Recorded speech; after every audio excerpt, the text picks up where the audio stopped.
오늘 성경 말씀은 골로새서 1장 3절에서 8절입니다. 골로새는 소아시아에서 수리아로 가는 동서 교통의 요충지에 위치하고 있습니다.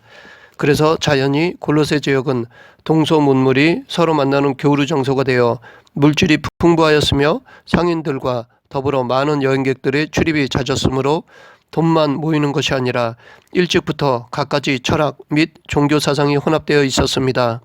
따라서 이곳에 세워진 골로새 교회는 각종 이단 사상으로 말미암아 어려움을 당하였습니다.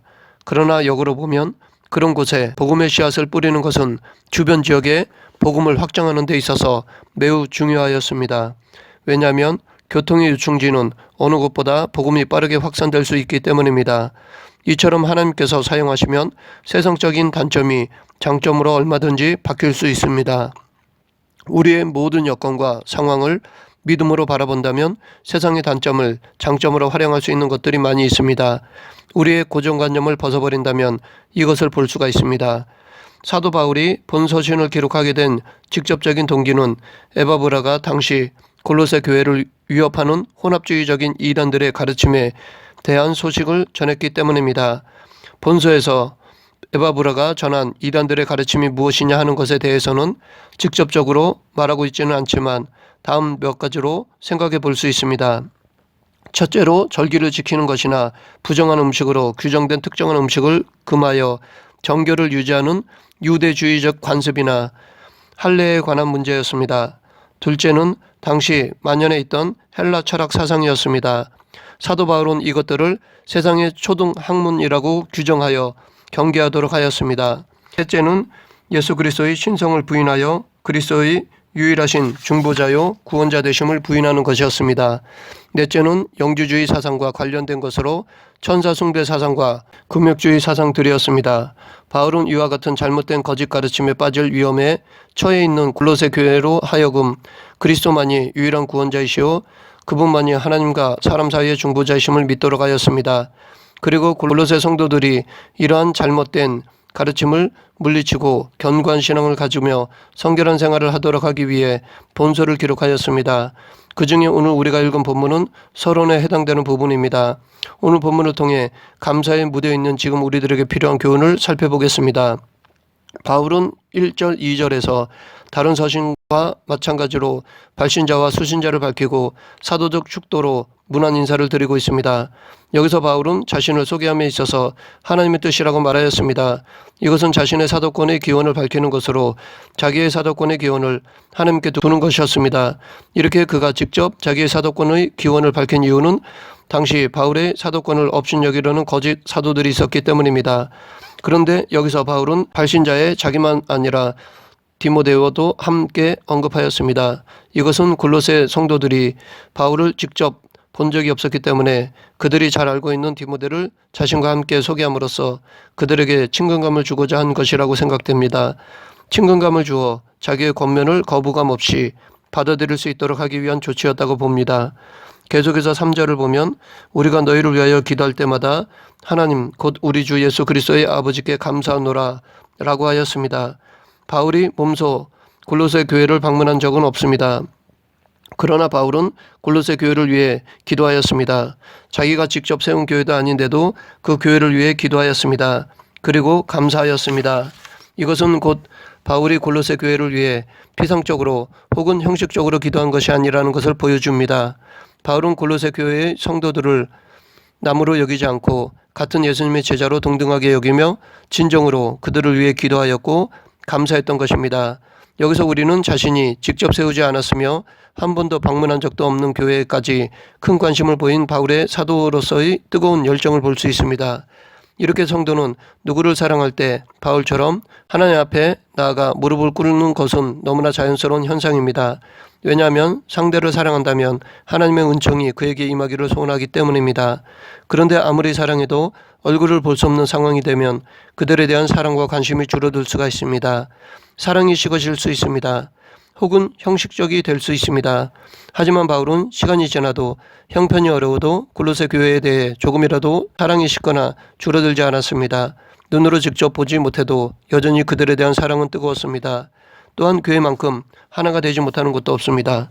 교회는 더 쪼개지면 쪼개졌지 합쳐지기는 어렵습니다. 그래서 내 교회만 생각하고 옆 교회가 부흥하면 배합하는 것이 현실입니다. 그러나 바울은 자기가 세운 교회가 아닌데도 올바로 성장하는 골로새 교회를 위해 기도하고 감사하였습니다. 그는 예수님 안에서 모든 교회 성도들을 한 형제 자매로 보았습니다. 이렇게 예수님 안에서 사랑의 띠로 하나가 되어야 한다고 생각하였습니다. 바울은 현대의 우주적인 교회를 외치면서도 내 교회만 생각하는 지금의 목회자들에게 귀감이 된다고 하겠습니다. 앞에서 말했듯이 골로새 교회는 바울이 직접 세운 교회가 아니었습니다. 그러면 골로새에 복음을 전하여 교회를 세운 사람은 누구인가를 알아보겠습니다. 7절 8절 이와 같이 우리와 함께 종된 사랑하는 에바브라에게 너희가 배웠나니 이는 너희를 위한 그리스도의 신실한 일꾼이요 성령 안에서 너희 사랑을 우리에게 알린 자니라. 골로새에 복음을 전하고 교회를 세운 사람은 에바브라였습니다. 그런데 바울은 여기서 에바브라를 함께 종된 자라고 소개하고 있습니다. 그것은 바울이 그를 복음 사역의 동역자로 인정하였다는 것을 의미합니다. 솔직히 에바브라는 바울과 동급에 놓기에는 레벨이 낮은 사람입니다. 그럼에도 불구하고 바울은 자기와 동급으로 높여주었습니다. 이처럼 바울은 예수님 안에서 한 형제자매요 진정 하나가 되었습니다. 그런데 여기서 에바브라는 골로새 지역 출신으로 마게도냐 사람 에바브라 디도와는 다른 사람입니다. 에바브라는 바울이 3차 전도 여행 시 에베소에서 사역을 할 때 복음을 듣고 자기의 고향으로 돌아가 골로새 교회를 세웠던 것으로 봅니다. 또한 그는 골로새 교회를 세웠을 뿐 아니라 라오디게아와 히에라볼리에서도 사역하였습니다. 후에는 바울과 함께 옥고를 치르기도 하였습니다. 그만큼 에바브라는 복음을 위해 충성을 다한 인물입니다. 복음은 이렇게 에바브라와 같은 신실한 일꾼을 통해 전해집니다. 아프리카 사람들을 위하여 리빙스턴이 그리스도의 신실한 일꾼이 되었습니다. 인도를 위하여는 윌리엄 캐리가 그리스도의 신실한 일꾼이 되었습니다. 또 중국을 위해 허드슨 테일러가 그리스도의 신실한 일꾼이 되었습니다. 그리고 우리나라를 위하여서는 언더우드 아펜젤러가 그리스도의 신실한 일꾼이 되었습니다. 이들 모두 당시에는 어느 누구도 알아주지 않던 무명인 사람들이었습니다. 이런 작고 연약한 사람들로부터 복음이 전파되어 지금 이렇게 많은 영혼들이 예수 그리스도를 영접할 수 있었던 것입니다.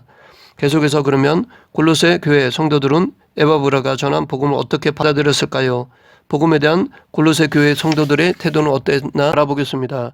6절 이 복음이 이미 너에게 이름에 너희가 듣고 참으로 하나님의 은혜를 깨달은 날부터 너희 중에서와 같이 또한 온 천하에서도 열매를 맺어 자라는도다.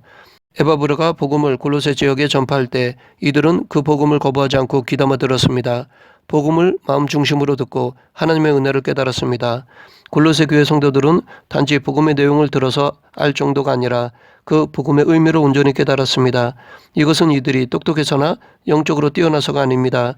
그들은 자기 생각을 내려놓고 말씀 그대로 믿었기 때문입니다. 그들을 둘러싸고 있는 허다한 철학 사상, 우상 숭배에 휘둘리지 않고 복음을 믿었기 때문입니다. 이처럼 복음은 생명력이 강하여 어떠한 환경에서도 뿌리를 내리고 열매를 맺습니다.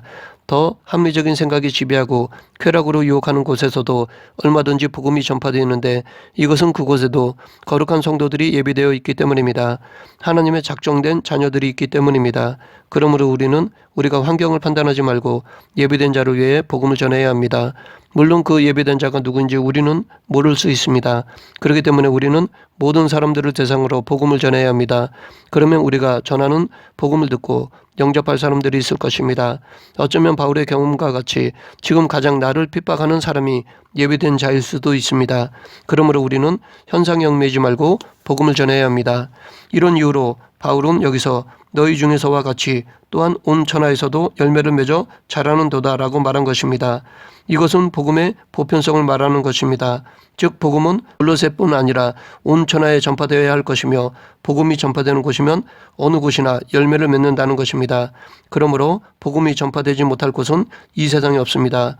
또한 복음이 전파되어서는 안 될 곳도 없습니다. 그렇기 때문에 우리는 전하면 됩니다. 나머지는 하나님께서 알아서 해주십니다. 그런데 우리가 하나님 자리에 올라가 된다 안 된다 판단하며 사명을 감당치 않으면 그 책임은 반드시 우리에게 돌아옵니다. 하나님은 에스겔 선지자에게 가령 내가 악인에게 말하기를 너는 꼭 죽으리라 할 때에 내가 깨우치지 아니하거나 말로 악인에게 일러서 그의 악한 길을 떠나 생명을 구원하게 하지 아니하면 그 악인은 그의 죄악 중에서 죽으려니와 내가 그의 피값을 내 손에서 찾을 것이고 내가 악인을 깨우치되 그의 악한 마음과 악한 행위에서 돌이키지 아니하면 는 그의 죄악 중에서 죽으려니와 너는 내 생명을 보존하리라 라고 말씀하셨습니다.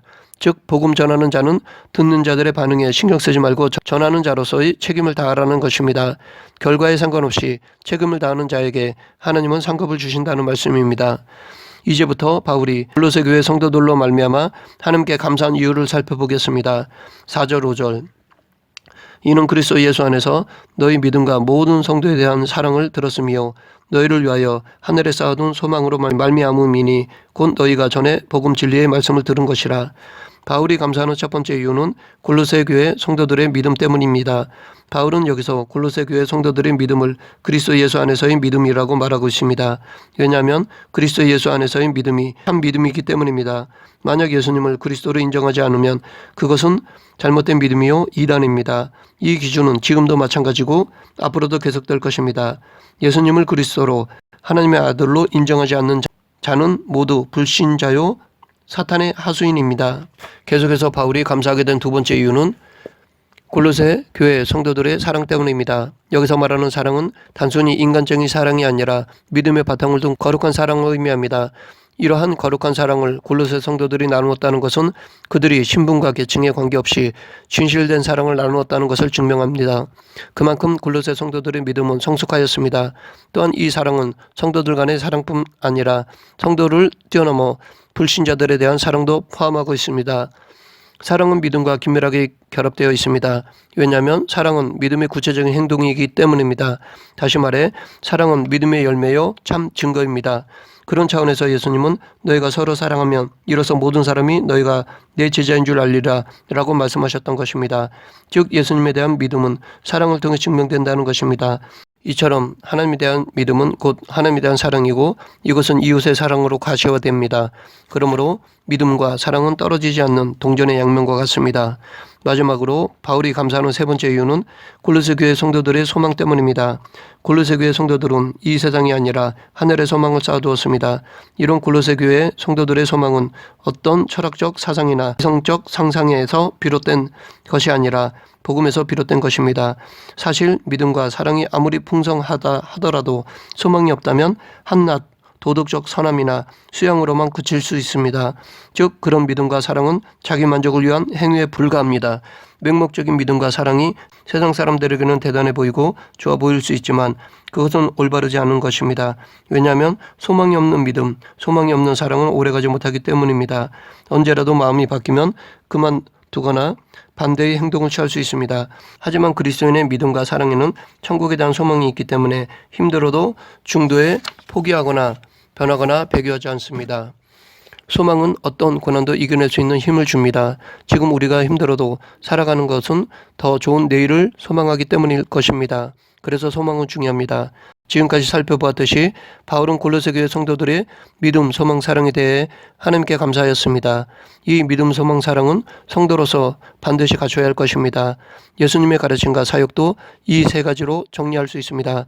즉 예수님은 이 땅에 오셔서 하나님에 대한 믿음, 천국에 대한 소망, 이웃 사랑의 실천을 가르치셨을 뿐만 아니라 몸소 실천하셨습니다. 이 믿음, 소망, 사랑은 성도에게 필수적인 것입니다. 또한 이것은 조화를 이루어야 합니다. 이 세 가지 중에 어느 하나만 잘못되더라도 올바른 신앙생활이라 할 수 없습니다. 삼위일체 하나님처럼 믿음, 소망, 사랑이 우리 안에서 하나가 되어야 할 것입니다. 이렇게 균형을 이루면 삼겹줄은 쉽게 끊어지지 않듯이 우리의 신앙생활도 쉽게 넘어지지 않습니다. 서로 치우치지 않고 균형과 조화를 이루어 예수 그리스도를 증거하는 성도가 되어야 합니다. 말씀을 정리하겠습니다.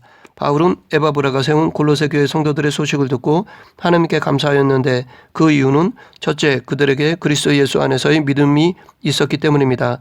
둘째, 그들에게 성도에 대한 사랑이 있었기 때문입니다. 셋째, 그들에게 하늘에 쌓아둔 소망이 있었기 때문입니다.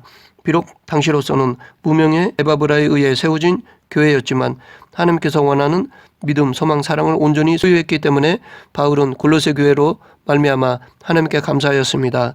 세상의 물질, 명예, 권력이 기쁨의 척도, 감사의 척도가 되어버린 이 시대의 교회에 바울이 보인 감사의 표현은 다시 한번 우리를 올바른 성도의 자리로 인도하고 있다고 하겠습니다.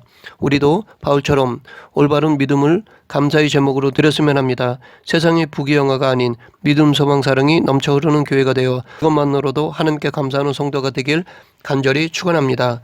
기도하겠습니다.